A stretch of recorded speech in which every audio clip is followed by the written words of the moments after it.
Hey guys, welcome to my channel and I'm back again with another really interesting coding interview question video.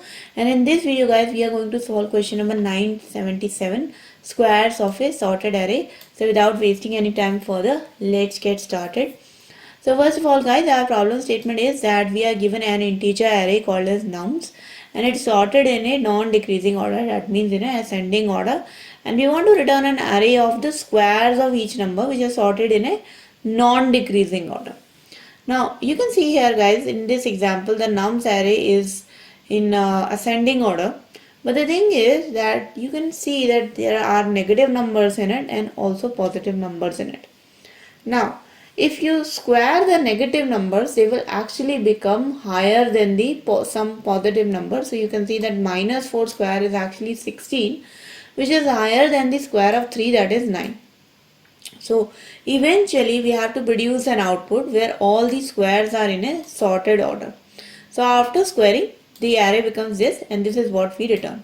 Same is in this example as well. You can see that we have got some negative numbers, and then when you square them, finally you return the array in an ascending order. The constraints are that the number array goes from 1 to 10 to the power 4.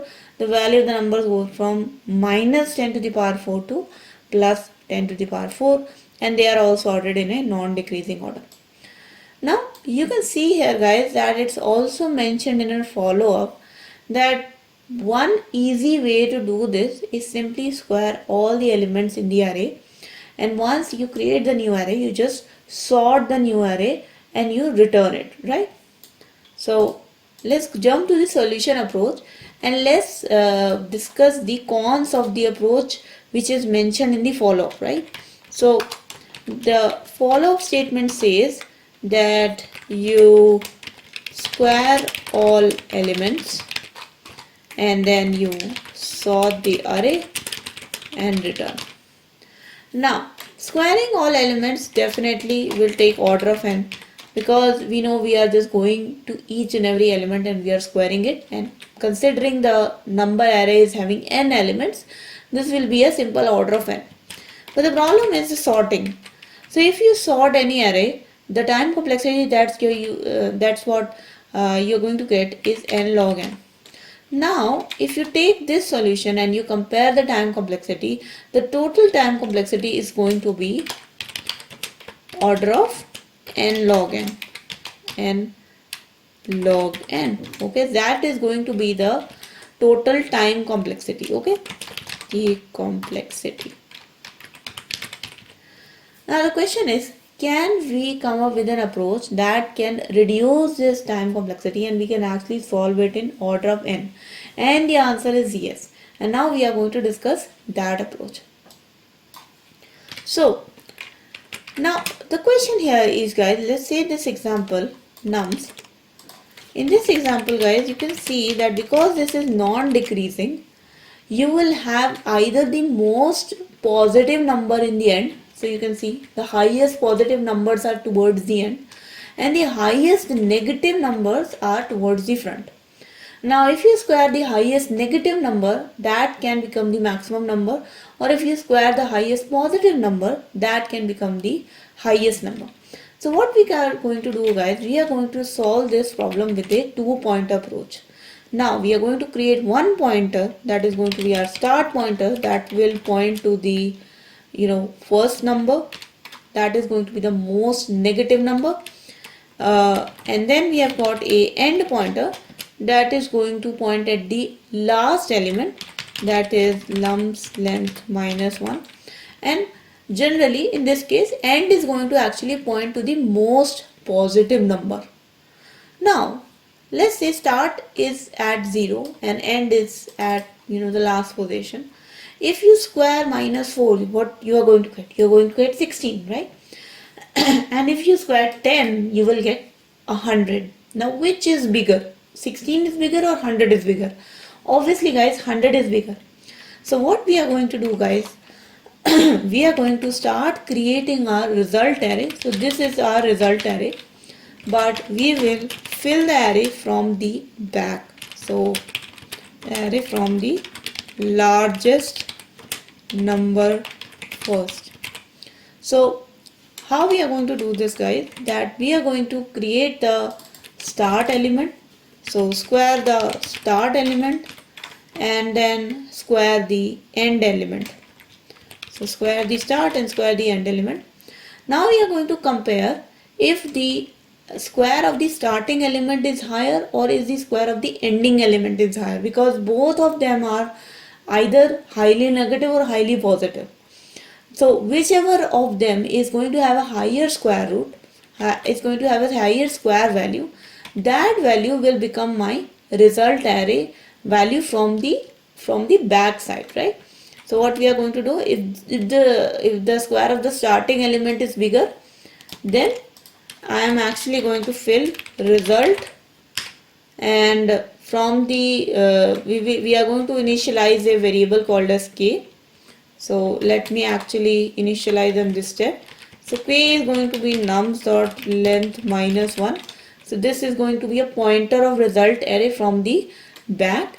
And what we are going to do in this step, if starting element square is bigger than the ending element square, then result of k will become equals to the square of starting element.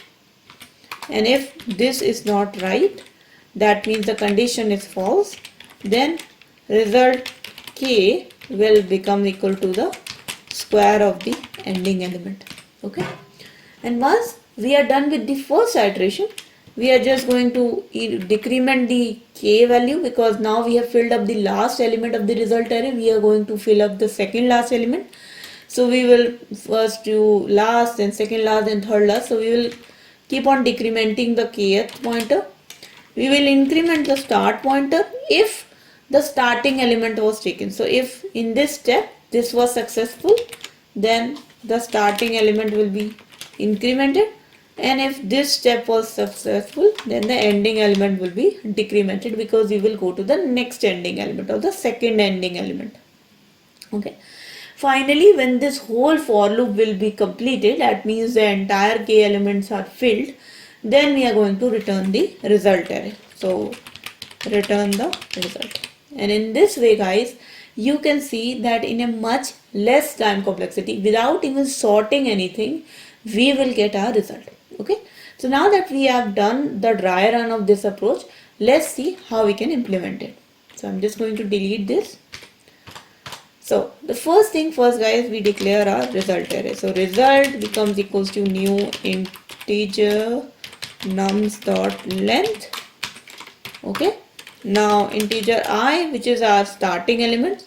So let's initialize it to 0. Integer j, which is our ending element, our second pointer. The first pointer is I, which is 0.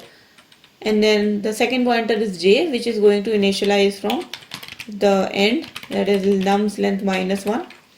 And then we are going to have a kth pointer that is going to point to our result array, that is going to fill our result array. This will also actually point on the end of the array, right? So while I is less than equals to j, that means while starting pointer is lesser than or equal to the ending pointer, we will run this while loop. Now we will just compare the absolute value of ith number and jth number. So math.abs, which you can use in Java. Either you can use math.abs, or you can also just square the number of both nums I and nums j and compare that. Nums I. So if the absolute value of the ith element is actually greater than the absolute value of the jth element, in that case, what we are going to do, we are going to square the ith element and store it in the kth place of result array. So result k becomes equals to nums I into nums I. So what you could also have done is, guys, you could actually squared nums I, and you could have compared the square of nums I and nums j, but we are not doing that because squaring is an expensive operation, and you can just use math.abs, that's already present in Java. But other than that, you can square it before also and compare that result as well. But Now going to the next step. So if we actually select the ith element, we will increment the ith pointer. If we don't select the ith element, we will simply copy this code. But instead of choosing the ith element, we will choose the jth element. So here we will square the jth element, that is the element from the end, and we will decrement the jth pointer, that is our ending pointer value. Finally, once this both if else is completed, we will decrement the kth element value, because now we have filled our last portion of the result array. So we want to fill the second last, then the third last, and then the fourth last, and finally the first element of the result array. So once this for loop is completed, guys, just return result. And now let's run this code. Let's see if this works for our test cases. And there you go, guys, you can see that it is accepted and it will be also successfully submitted, and it is okay. Now comparing the time complexity and the space complexity, so you can see here, guys, that we are only using a single while loop. We are not using any sort of sorting or anything like that. Hence the time complexity for this solution is actually order of n, which is way less than order of n log n. Now talking about the space complexity. So space complexity is also order of n, guys. Why? Because we are creating a n element array called as result, and we are returning that as our answer. Okay. So that was the video, guys, and that was the solution for this particular problem. I hope you guys like this solution, and I hope you learned something from it. If it did help you in any way, guys, then please do not forget to like this video, share this video with your friends. If you have not yet subscribed to my channel, guys, then please I request you to do subscribe. Hit the bell icon for future notifications of more such programming and coding related videos. Thank you so much for watching, guys. If you have any questions, comments, suggestions, feedback for me, please do write down in the comment section below. I would be happy to address them. I'll see you guys in the next video. Until then, take care and bye bye.